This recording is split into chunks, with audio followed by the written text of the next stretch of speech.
فضلا وليس أمرا ادعمونا بلايك للفيديو واشتراك بالقناة. تحدثنا عن كل شيء يخص يورو 2024.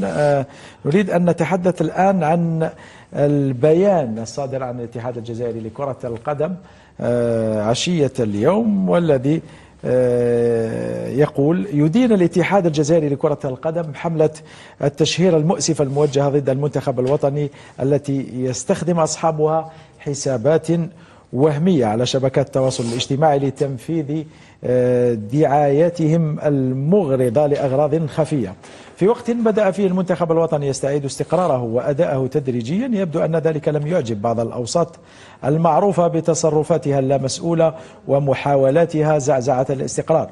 ويؤكد الاتحاد الجزائري لكرة القدم لعشاق وأنصار المنتخب الوطني أن الجهاز الفني بقيادة المدرب الوطني فلاديمير بيتكوفيتش يحظى بثقة الاتحاد الكاملة وسيبقى يدعمه حتى تحقيق الأهداف المسطرة. كما يشدد الاتحاد الجزائري لكرة القدم أنه لن يدخر أي جهد للحفاظ على استقرار المنتخب الوطني، ويؤكد متابعته لأصحاب الحساب الكاذب لدى الجهات القضائية المختصة. ميدو، قراءة أولية لهذا البيان. متأخر نوعا ما بعد كل je pense qu'ils étaient trop gentils avec plusieurs personnes. اليوم لا إله إلا الله محمد رسول الله، أصبحنا نقدس الأشخاص على الوطن. لا إله إلا الله محمد رسول الله. لحقنا الوقت وين on préfère les gens sur la nation ولا sur la patrie ولا سميها كما شئت. الوطن ولا الوطن يبقى، العالم يبقى، الناس تروح وتولي، مي البلاد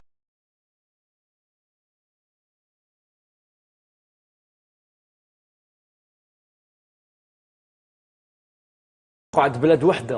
انت تي ان الجيريان، tu peux pas être un malien ni un tchad ni تشاد ني لافريك دو سود ني ولا هم يحزنون. انت جزائري، بلدك الجزائر وعلمك واحد، وطنك واحد، دينك واحد، منتخب بلادك لكرة القدم منتخب واحد، ومن ارتأى غير ذلك. الفيفا تفتح، تقدر دير جمعيه اليوم، تاسس اتحاد قاري ودير عالم وديروا بلاد وحدكم على هكذا. مي نو، مي دون كيل موند اون في لحقنا لواحد الدرجه تاع بعض الاشخاص. انا اليوم باش نزيد نفتح قوس واحد اخر، انا اتمنى ان يتم اتخاذ اجراءات ردعيه ضد المتسولين في مواقع التواصل الاجتماعي باسم المنتخب الوطني، باسكو كاين واحد الفئه متسولين هذوك طلابين بالعاميه يطلبوا في تيك توك واليوتيوب ويبداو يتيريو ابو بورطون على اعراض الناس، يجبدوا لي فامي، يقول لك فلان مدلو صادي طوموبيل او فلان.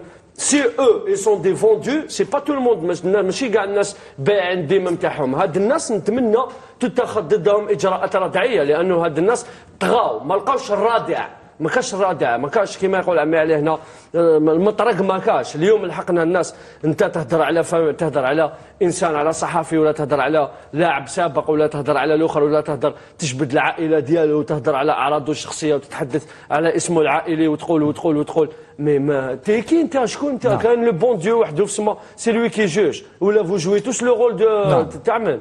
مي نو، تقد بانوا بيان متاخر من الاتحاد الجزائري، كان من الاولى القطره ربما التي افاضت الكاس هي ميدو، ربما القطره التي افاضت الكاس هي انتحال شخصية رئيس الفاف وليد صادي عبر منصة إكس، ويبدو أن الفاف تتجه لرفع دعوى قضائية ضد منتحل شخصية وليد صادي عبر منصة إكس بعد إعلانها عن خبر إقالة الناخب الوطني فلاديمير بيتكوفيتش. يعني أشياء غريبة.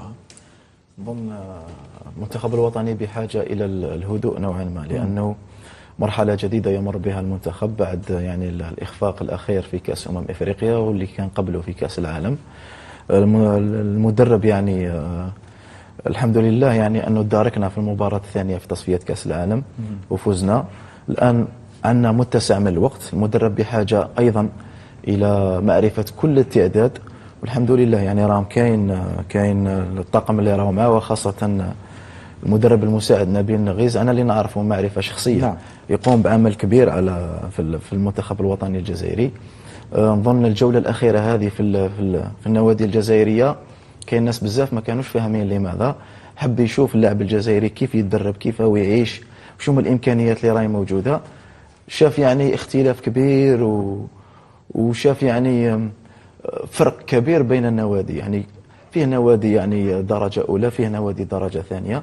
هذا اللي خلاته يدي فكره عن اللاعب الجزائري كيف راهو يتكون، كيف راهو يعيش. نظن مع المستقبل مدرب راح يكون قراراته اكثر، يعني تكون 100%، وما كانش مدربين ما يخطئوش. نظن المنتخب بحاجه الى الهدوء كما قال ميدو. عندنا منتخب واحد اللي هو المنتخب الوطني الجزائري. فرصه كاس العالم هذه اللي راح تكون المقبله مع العدد الكبير من المنتخبات المشاركه، خاصه في ظل الان صعوبه المأموريه في المجموعه الان. نظن بحاجه الى الهدوء، بحاجه الى الهدوء، لانه ان شاء الله عندنا متسع من الوقت باش ندارك امورنا. ان شاء الله المنتخب يمشي ان شاء الله الى احسن نتائج. برز ما كتبته هنا في ورقه انه وكاننا في منافسه محمد، من له حق ومن ليس له حق فيما مضى وما نحن عليه وما هو آتي. ما كتبته هو أن المصلحة العامة لشؤون الكرة في البلاد هي أولى من المصلحة الفردية. ميدو تكلم باندفاع وانا سوف اتكلم نوعا ما بحكمه وبرؤيه. باسكو يا دي جون نعم. تلقى روح واحد التساؤل عالم تسب بالمدرسه تلقاه يجبد النون فامي ديالك في لي ريزو سوسيو ويهضر عليك، وواحد يروح. انا بور مو هادوما متسولين في مواقع التواصل الاجتماعي. فوالا اسمح لي يا عمي. التساؤل ان كان المعنيين بالامر جزائريين او لا، هذا السؤال الذي وجب طرحه محمد. لأن مصلحة المنتخب الوطني تفوق مصلحتك ومصلحتي ومصلحة ميدو. كلنا مناصرين المنتخب الوطني. كوني لاعب سابق، مدرب معي، صحفي من خيرة الصحفيين، محمد أستاذ في الصحافة، كلنا نحب المنتخب الوطني. مصلحة المنتخب الوطني ما مر على المنتخب الوطني. نحن خرجنا من منافستين هامتين. نحن ضيعنا جيل بهكذا ممارسات. لا يمكن هكذا ممارسات. يجب أن تكف نهائيا ممارسة مماثلة محمد، لأنها لا تخدم العباد ولا البلاد. نحن جيل محرز تحصل على كأس إفريقيا أي سنة محمد؟ تحصل عليها 2019. بعده هناك بعض من المحليين رأوا النور، تحصلوا على كأس العرب. كان هناك نوع من الجيل القديم مع الجيل الجديد كان يمكن مزجهم، ولكن هناك نوع من البروباغندا الموجودة. وكأن حقيقة الجزائر ديمقراطية على الكل، ولكن هناك الاختصاص الذي وجب السماع لهم. منتخب خرج من دور أول في مناسبتين غير مؤهل لكأس عالم. الكل أجمع من أهل الاختصاص سواء في الهيئة التي تم نشأها من طرف الاتحاد الجزائري.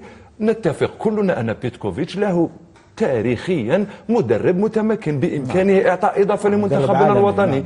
الآن حتى وإن لم يعطي هذا المدرب الإضافة للمنتخب الوطني يجب تركه يعمل لأن لنا منافسة هامة تنتظر هذا الجيل من اللاعبين وتنتظرنا نحن. أنا كجزائري الذي لا أريد أن أرتدي قميص بلد آخر في المونديال محمد. نحن كلنا جزائريين نريد رؤية بلدنا في المونديال لكي نفرح مثل ما فرح كل البلدان.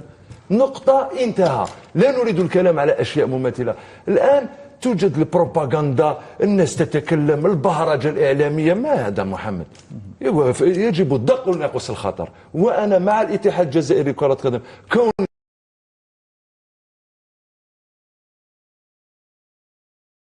عضو ولاعب سابق في الاتحاد في المنتخب الوطني في كل فئة شبانية.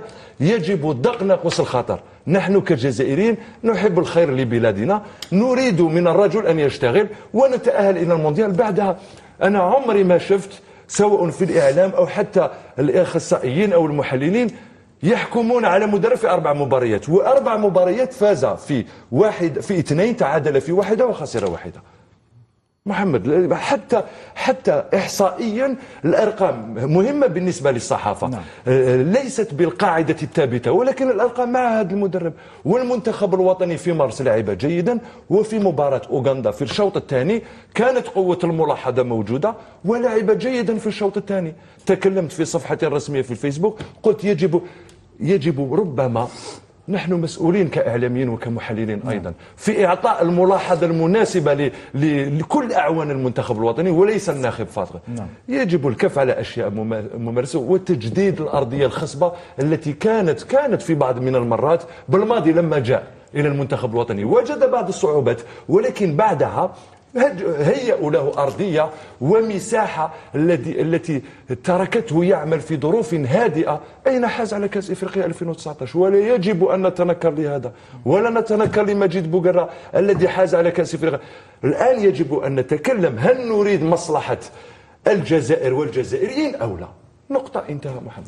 شكرا جزيلا لك أمين. أنا أريد أن أقول أنه من المؤسف أن نصل إلى هذه الدرجة من البغض والكراهية. يعني لم أكن أتخيل نفسي يوما أن أعيش إلى يوم أجد فيه جزائريا ضد المنتخب الجزائري بسبب فلان أو بسبب علان. نحن جزائريون قلنا نناصر المنتخب في السراء والضراء.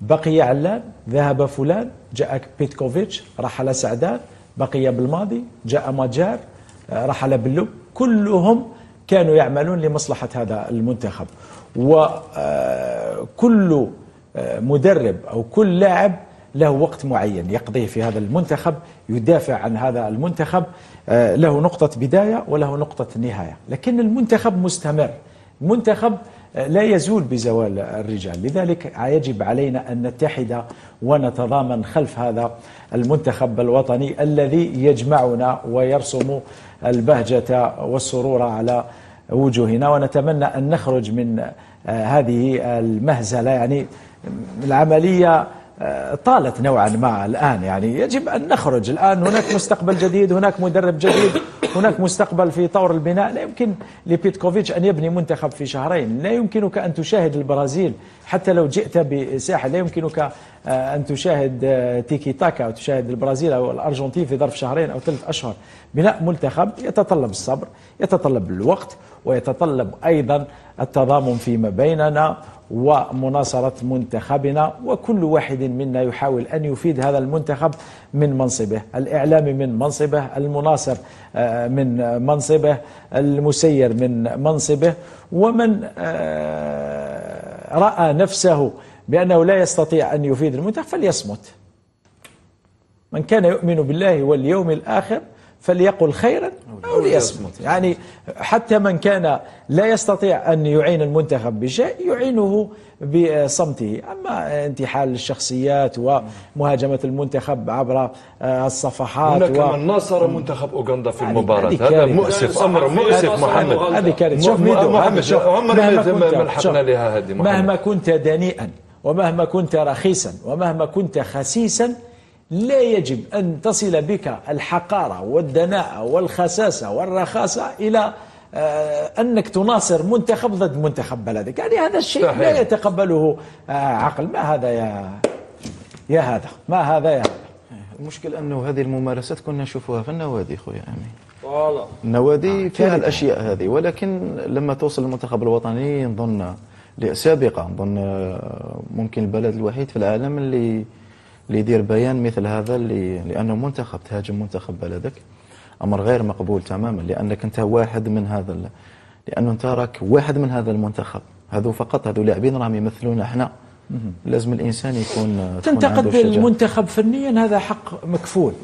لا يعجبك المدرب وتنتقد، حق مكفول. لم يعجبك أداء بعض اللاعبين وتنتقدهم، حق مكفول. أما أنك تنتحل شخصيات، تهاجم ناس، تذكر أسماء عائلات، تحاول تشويه صور أشخاص، هذه يعني هذه الإنسان الذي يقدم على مثل هذه التصرفات ليس له عقل وليست له أخلاق ولا يحب الجزائر.